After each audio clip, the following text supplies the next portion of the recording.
Hey everyone, this is Dave. I'm back again for another reaction video. I am a history podcaster, and today I'm going to be reacting to another oversimplified video on World War II. This is a great video, very informative, very funny as usual, and I haven't seen it in a long time, and I'll be giving my reaction. So let's get into it. This video was made possible by Skillshare. Churchill was a man with many talents. He was an artist, a butterfly enthusiast, and he had an unpublished manuscript about aliens. Clearly, he was a man with an insatiable thirst for knowledge. Maybe he could have loaded up his computer and logged onto Skillshare, an online learning community with more than 19,000 classes in design, business, technology, and more. Skillshare. Perhaps he was considering a side career in fashion, but didn't know where to start. On Skillshare, he would find courses in fashion design and garment construction. Here for the sake or if he wanted to learn app design, improve his photography, or just how to make a really good quesadilla. He would have found courses for all of these and more on Skillshare. Skillshare gives you access to high-quality classes taught by genuine experts working in their field. I work heavily with animation, and I was genuinely blown away by the number of really useful courses available to me, like this class full of tips and tricks for creating vector art, or this one for creating character walk cycles. For an annual subscription, Skillshare is under $10 a month, and if you'd like to try it out first, then I've got a deal just for Oversimplified viewers. The first 1,000 people to use this link, which can be found in the description, will get their first 2 months of Skillshare for just 99 cents. Be sure to try it out using the link in the description and learn something new today. Now, without further ado. It's 1902. A young man by the name of Benito Mussolini moves from Italy to Switzerland to avoid military service. He gets big into socialism, working for trade unions, writing for socialist newspapers, advocating a violent overthrow of European monarchies, the whole shebang. This gets him in a bit of trouble with the Swiss police, so he gets arrested, sent back to Italy, set free, returns to Switzerland, is arrested again, goes back to Italy. So it's actually really interesting to me that he decides to start with Mussolini, and that is because that's not the choice I would make, and I'm not criticizing him by any means because this is an awesome video and he's done such a good job with it. But in terms of telling the history of it, Mussolini is a part of World War II, but to me, he's not a critical part of World War II. If you want to just do world leaders, it's Roosevelt, it's Stalin, it's Hitler, and Churchill. And that's at least in the European theater of World War II. Mussolini ends up not even making it to the end of the war. He gets killed by his own people. So, anyways, interesting choice, but I kind of forget where he goes with it, but we'll see. Again, completes his military service after previously avoiding it, and then after a brief stint as an elementary school teacher, he finally returns to work as an avid socialist. His speeches and journalistic abilities made him famous among Italian socialists. He was anti-war, so when Italy colonized Libya in 1910, he rioted and got arrested. Then World War I came along, and once again he protested Italy's involvement. But then he thought, wait a minute, this war could bring about the social climate needed to overthrow European monarchies and bring about the socialist revolution everywhere. And suddenly he was pro-war. But his fellow socialists didn't like his new pro-war stance, so they kicked him out of the party. So then he said, you know what? I'm done with socialism. We need something new, not based on class divisions tearing us apart, but based on unity through nationality. We'll conquer the Mediterranean and reunite all Italian peoples just like the days of the Roman Empire. I'll call it fascismo. Yeah, maybe that's why he's starting with Mussolini, is because, fascism is so tightly associated with Germany and the Nazis, and rightfully so, given how they were the ones who made it the most famous. But fascism, as he's explaining right now, started in Italy. It was initially an Italian political system, political philosophy that Hitler adopted. Of course, Hitler called his political philosophy not National Socialism. He didn't use the word fascism per se, but obviously they're very similar. But it started in Italy. And it will guide the Italian nation to greatness. That's all well and good, Mr. Mussolini, but what kind of haircut am I giving you? Let's go with bold. Yep, there it is.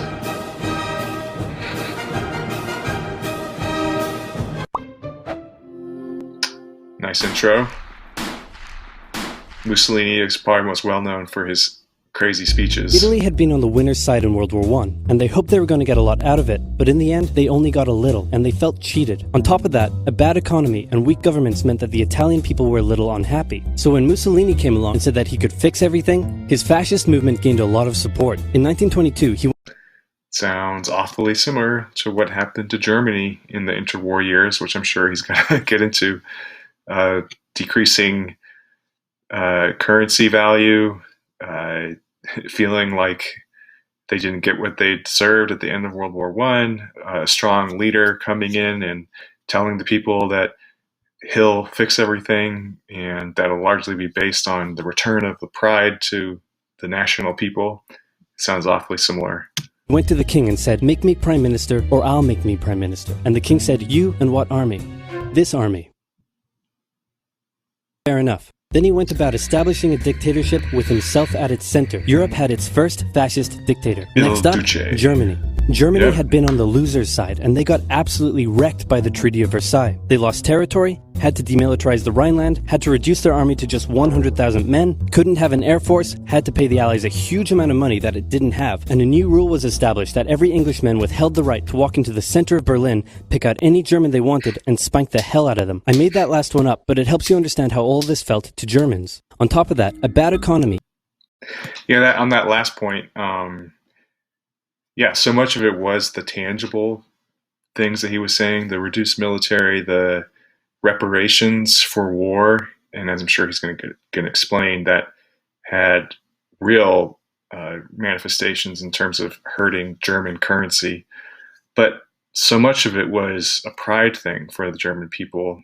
And I'm probably speaking through the lens of the National Socialists here, but so much of the anger that they had was the idea that Germany was reduced to a really second-class country in the eyes of the world community. And so why the Nazis got so popular was because they were able to speak to people in a way that they felt that they had pride in their country again.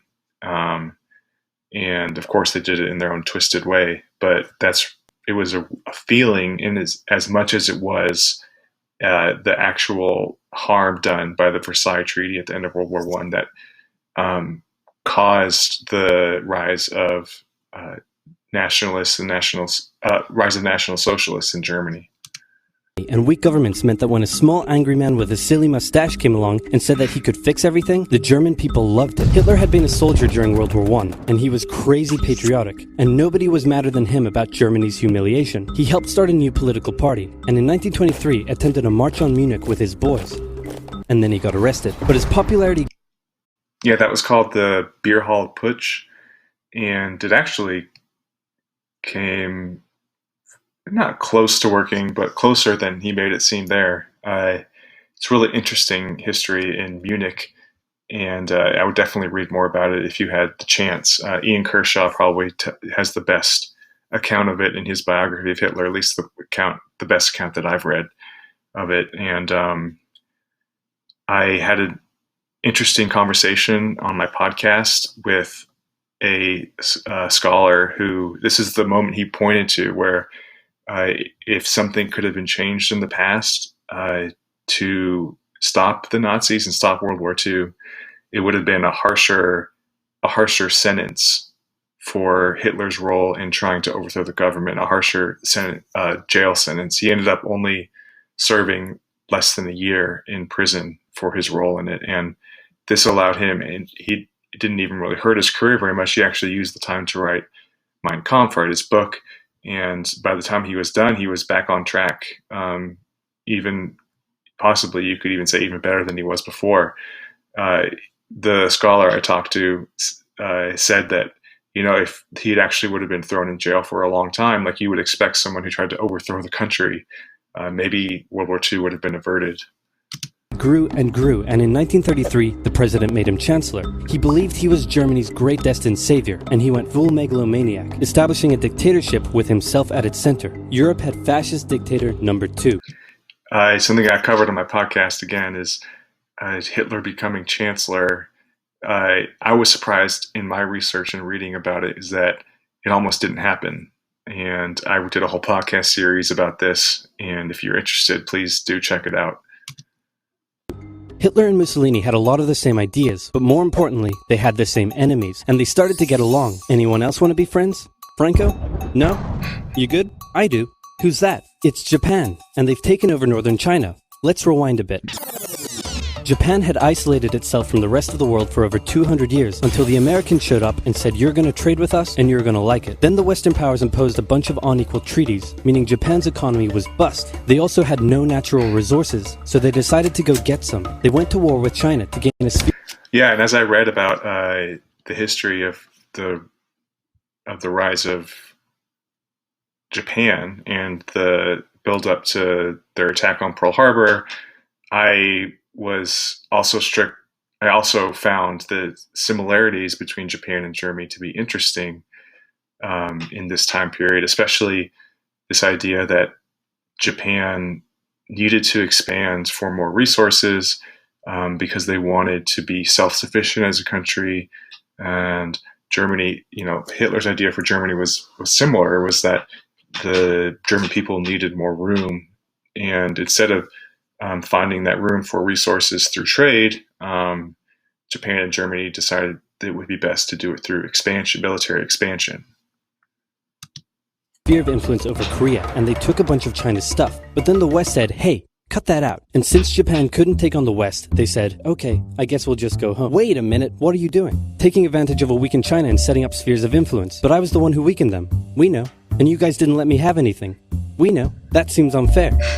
We don't think so.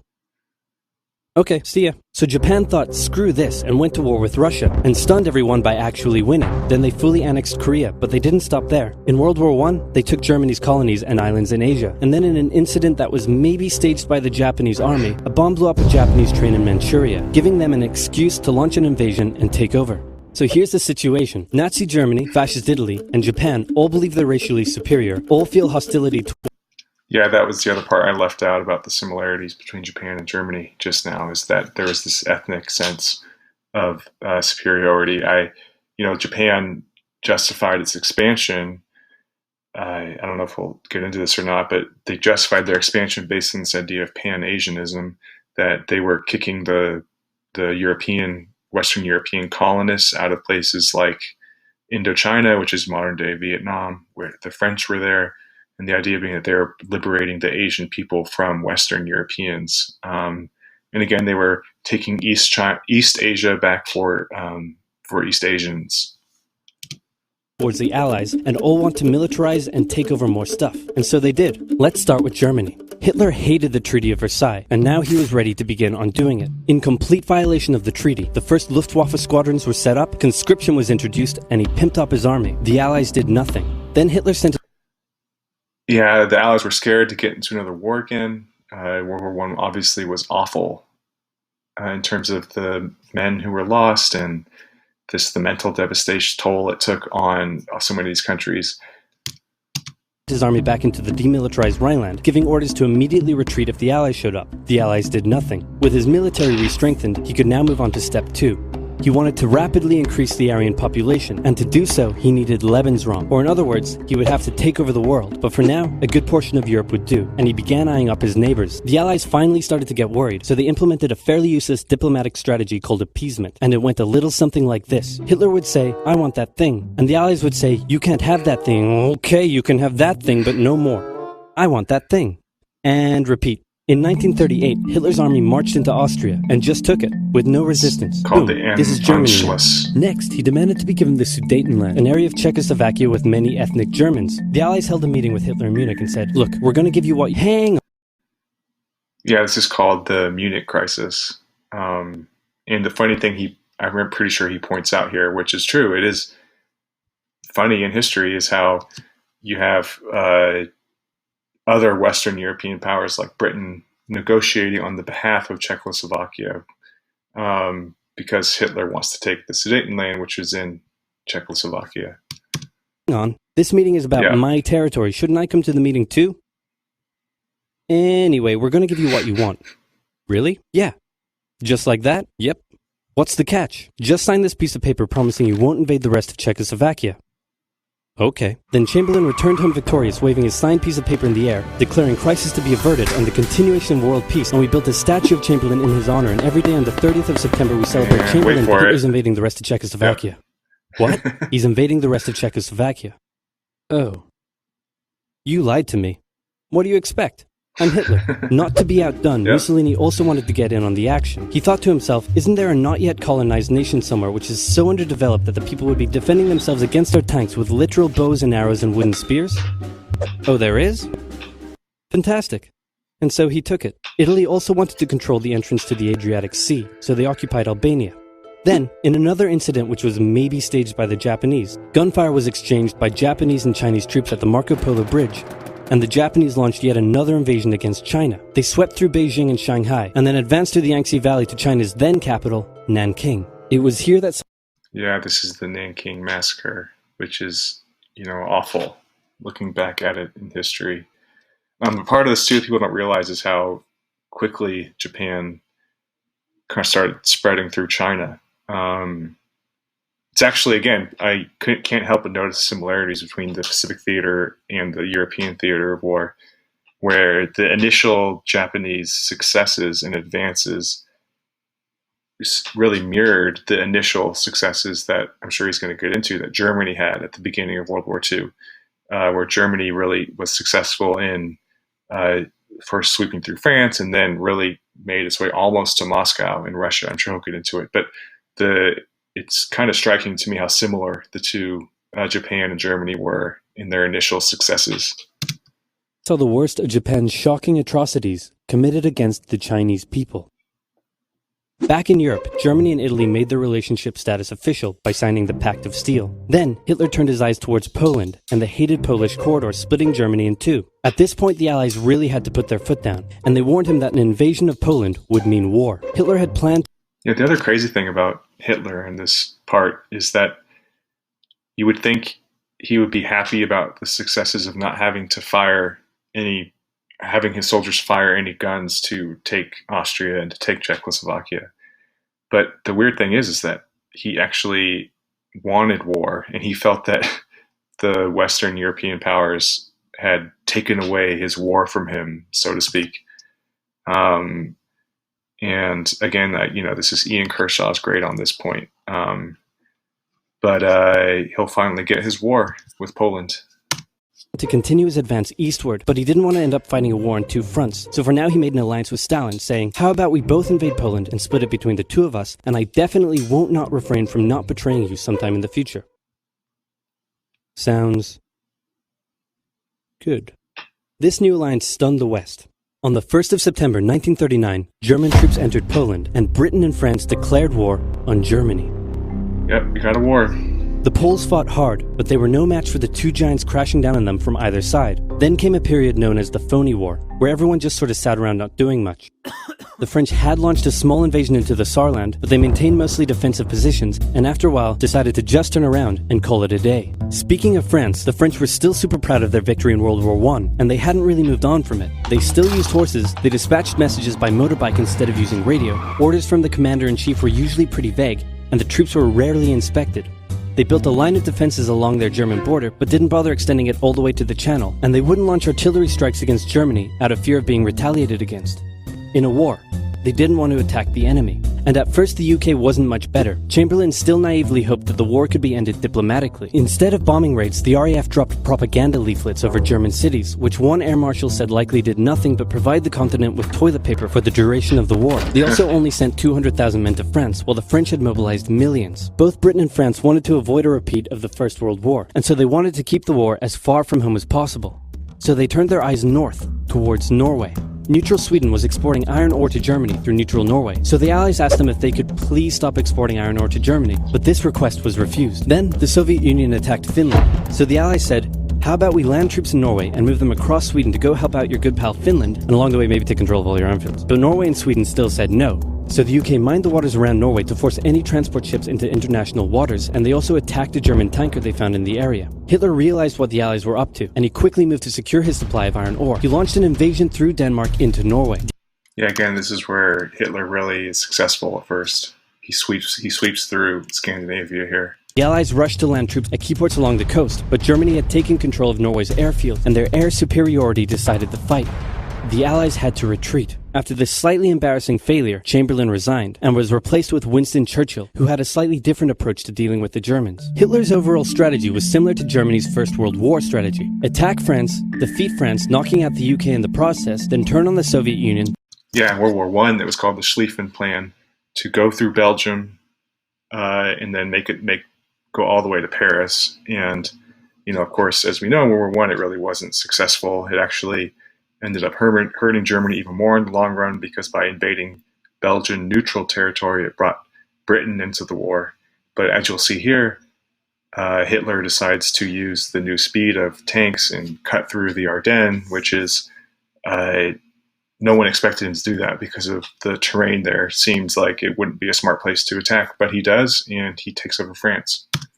And win the war. During the Phoney War, the Allies had given Hitler time to prepare his forces. Now, he was ready to attack. The Allies had wanted to place troops in Belgium, but Belgium had refused, and in a move that surprised pretty much no one, Hitler launched an invasion to get around France's defenses. The Allies charged into Belgium at full speed to meet the German invasion head-on, and it looked like a repeat of the First World War was coming. But this time, Hitler had a trick up his sleeve. Yep, here comes Blitzkrieg. the Ardennes. As the Germans advanced, they sent thousands of refugees westward, slowing down the Allies. Then, to the south, the French had left the Ardennes, an area full of hills and forests, pretty underdefended because they thought it was naturally impenetrable. Well, the Germans were about to penetrate it with everything they had. They smashed 50 Wehrmacht divisions through and encircled the Allied armies at lightning speed. The best... And this is, we're going to get to Dunkirk, which if you've seen the Christopher Nolan movie, this is what this is about. Of the Allied forces were now trapped. The Germans squeezed in from all sides, taking out France's best armies and nearly wiping out the British too, but they managed to make a desperate last-minute escape at Dunkirk, with British civilian ships even making the perilous journey to bring their young men home. With most of the French forces depleted, the Germans breezed through, taking Paris, and France fell. What the Germans couldn't do in World War I, Hitler had done just like that. Hitler hoped that with the fall of France, Yeah, that's a crazy thing, that people were coming off of World War I, where the lines there in the west of Germany, and right there, right above France, that's the famous Western Front of the war, and there's no movement for years and years and years. And here Hitler, just like that, he just slides all the way through France and wins, and is incredible for the time, when you think about the context of it coming off of World War I. The UK would also lose hope and sue for peace, but quite annoyingly, it didn't, and he needed to secure the Western Front, so he tried to force them into submission with mind games. The UK were now all alone, and Hitler wanted to emphasize that. First of all, just before France fell, Italy finally declared war on the Allies, making the UK's situation even worse. Next, instead of just occupying all of France, Hitler occupied the coastal areas for defense, but allowed France to continue its existence as a German puppet state. This way, it looked like the UK's old ally had decided to switch sides. Hitler also hoped that the UK wouldn't attack any of her old allies' navy bases or colonies in Africa, giving Hitler an extra line of defense to the south. But the UK made sure to respond to this by sailing down to France's navy base in Algeria and wrecking a bunch of ships. So have at it. Hitler then began laying down plans for an invasion of Great Britain. Before German troops could land on British soil, he would first need air and naval superiority across the Channel. Waves of German bombers came, while the completely outnumbered RAF worked bravely around the clock in an attempt to quell the German attacks. Yeah, this is the famous Battle of Britain. It still goes down in especially British history as one of their great battles, and it truly was to hold off Hitler here. At first, the Luftwaffe targeted British ports and coastal facilities. Then it attacked RAF bases, crippling the RAF's ability to defend the nation. And it looked like Hitler's Great British Invasion was coming. But then, Churchill ordered a small, pretty insignificant bombing raid over Berlin. It didn't do much damage, but Hitler was furious, and he immediately ordered the Luftwaffe to refocus its attacks on civilian targets in London. Children were sent off to the countryside away from their parents to avoid danger, and frequent trips to air raid shelters became a daily occurrence. But British morale held firm. Smiling, knitting, lounging casually, these people have balls of steel. This refocusing on London also gave the RAF breathing space to reorganize, so Hitler kind of shot himself in the foot there. Just the foot for now. Finally, the Luftwaffe sent one massive all-out attack on London, and the RAF successfully repelled it, destroying many of the German aircraft and placing air superiority firmly in British hands. Hitler's invasion had to be postponed, but the bombing of British cities continued for some time. And that's probably it.